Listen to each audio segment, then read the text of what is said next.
liggéey gi Pastef tàmbale woon bi mu sosoo ba léegi ci diiru fukki at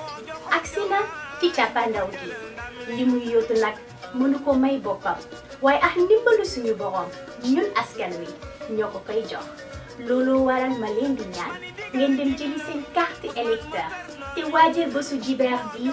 di ñaar fukki fan ak juróom ci weeru février ñu fas yéene dem ci bañ gàcce gi sànni xob candidat bii di Bassirou Diomaye Diakhar Faye moom mi président Ousmane Sonko tabb ngir mu wóotu fi njiitu nguur gi nga xam ne askan bi dañoo doyal si ñoom Diomaye mooy Sonko Sonko mooy Diomaye nañ ko yëgal njaboot gi nañ ko yëgal am di jàmm yi nañ ko yëgal dëkkandoo yi na ñëpp dem jëli ji seen carte électeur ndam rek.